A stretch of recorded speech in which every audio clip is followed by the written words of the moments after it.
નમસ્કાર દર્શક મિત્રો, હું શીતલ મહેતા ન્યૂઝ ઓફ કચ્છમાં આપનું સ્વાગત છે। જોઈએ આજના સમાચાર।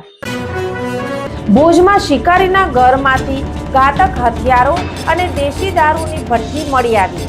વન તંત્ર અને પોલીસની કાર્યવાહી। ભુજ શહેરના દેશી દારૂના ધંધાર્થીના મકાન ઉપર બાતમીના આધારે વન વિભાગે દરોડો પાડતા વન્ય પ્રાણીઓના શિકાર માટે વપરાતી 2 એરગન, તીક્ષ્ણ હથિયારો, વન્ય પ્રાણીના અવશેષો તથા દેશી દારૂની ભઠ્ઠી મળી આવી હતી।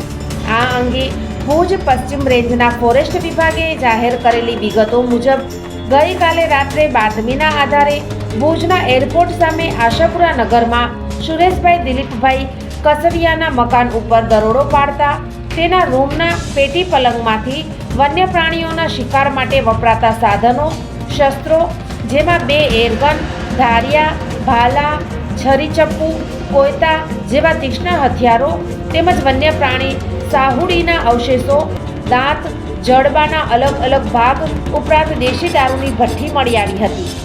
કચ્છ વન વર્તુળના વડા ડોક્ટર સંદીપ કુમાર તથા પશ્ચિમ વન વિભાગના ડીસીએફ એચ.જે. ઠક્કરના માર્ગદર્શન હેઠળ આરએફઓ અજયસિંહ એચ. સોલંકી સહિતની ટીમે આ સફળ દરોડો પાડી આરોપી સુરેશની ધરપકડ કરી તેની વિરુદ્ધ વન્ય પ્રાણી સંરક્ષણ અધિનિયમની વિવિધ કલમો તળે ગુનો દાખલ કરી કાયદેસરની કાર્યવાહી કરી હતી।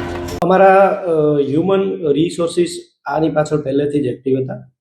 શિકારના ગુનાને લઈને અમારા ડીસીએફ છે હર્ષ ઠક્કર સાહેબ, એમનું વલણ પહેલેથી બહુ કડક છે, એટલે એમની સૂચના પણ હતી આ બાબતે। તો અમને એક બાતમી હતી એવી કે ભુજમાં એક જગ્યાએ આવું કંઈક થઈ રહ્યું છે, એટલે અમારો સ્ટાફ એની પાછળ પહેલેથી લાગેલો હતો। ગત 4 જાન્યુઆરી સાંજના જ્યારે સ્ટાફ પેટ્રોલિંગમાં હતો એ દરમિયાન અમને થોડાક ઇનપુટ મળ્યા હતા। અમે પછી ત્યાં આપણું એરપોર્ટ રોડની સામે જે આશાપુરા નગર છે ત્યાં સુરેશ કસવિયા કરીને વ્યક્તિ હતો, એના ઘરમાં અમે રેડ કરી હતી। તો રેડ દરમિયાન પહેલાં તો દેશી દારૂ અમને મળી આવ્યો ત્યાંથી, ભઠ્ઠીઓ પણ હતી અને દેશી દારૂના કેરેટ હતા ઘણા બધા। એ અમે પોલીસને જાણ કરી અને સોંપી દીધું। ત્યારબાદ વધુ સર્ચ કર્યું ત્યારે એના પેટી પલંગ અને કબાટમાંથી વન્ય પ્રાણીના અવશેષો મળી આવ્યા, સાથે હથિયારોનો પણ મોટો જથ્થો મળી આવ્યો હતો। વન્ય પ્રાણીના અવશેષોમાં જંગલી ભૂંડ એના 21થી વધુ દાંત મળી આવ્યા હતા જે જડબા સાથે જોડાયેલા હતા। ઇવન એમાં સાહુડીના પણ અવશેષો મળ્યા, એના ચામડીના ભાગ ને એની સ્કિનના ભાગ મળ્યા એના કાંટા સાથે। હથિયારોમાં નાના મોટા કુલ 32થી વધુ હથિયાર એની જોડેથી એમને મળ્યા છે। એમાં છરી છે, ચપ્પા, ધારિયા, કુહાડી, વિવિધ ભાલા છે, એમાં 2 ઇમ્પોર્ટેડ એરગન મળી છે કે જે ડેન્જરસ છે। એમ કુલ 32થી વધુ હથિયાર એની જોડે અમને મળ્યા। અને પછી વધુ અમે પૂછપરછ કરતા આરોપીએ ગુનો પણ કબૂલ્યો હતો કે એને સાવડીનું શિકાર કરી અને ભોજન કરેલું અને જંગલી સુવરના પણ એ અવારનવાર શિકાર કરતો હતો। આ છેલ્લા 1 વર્ષથી આ વ્યક્તિ આ વસ્તુઓ કરતો હતો। પછી અમે એને અટક કરી અને આગળની કાર્યવાહી કરી। સર, કયા કલમો ફોરેસ્ટ દ્વારા જણાવવામાં?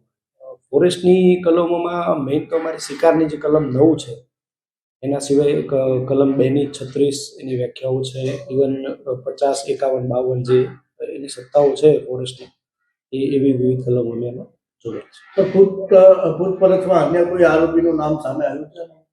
હા, એવું લાગી રહ્યું છે કે આમાં કોઈ બીજા માણસો પણ સંડોવણી હોઈ શકે, કારણ કે એના નિવેદન પરથી એવું પણ લાગે છે કે જંગલી સુવરની બાતમી એને બીજું કોઈ આપતું હોય છે, કોઈની વાડીમાં આવી ગયું હોય કે કોઈ જંગલમાંથી પસાર થતું હોય, તો આના એવા બધા સોર્સિસ છે કે એને એ લોકો બાતમી આપે અને આ પોતે ત્યાં જઈ અને શિકાર કરી આવે, એ રેવન્યુ લેન્ડમાં હોય કે બીજી કોઈ લેન્ડમાં હોય છે।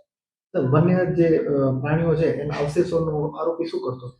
આરોપી જે પૂછપરછના આધારે તો એવું અત્યારે લાગી રહ્યું છે કે એ કોઈ વેપાર કે કોમર્શિયલ યુઝમાં એનું નહોતું, એ આવા દાંત સાચવવા માટે એને એક આમ માનસિક હોય એવું લાગી રહ્યું છે અત્યારથી કે મેં આટલા સુવર માર્યા છે તો એના આટલા દાંત મારી જોડે છે, એટલે સંગ્રહખોરી થોડું લાગી રહ્યું છે અત્યારે। સર, આરોપીને કોર્ટમાં રજૂ કરવામાં આવ્યો, નામદાર કોર્ટ દ્વારા કેટલા દિવસના રિમાન્ડ મંજૂર કરવામાં? નામદાર કોર્ટે 1 દિવસના રિમાન્ડ મંજૂર કર્યા।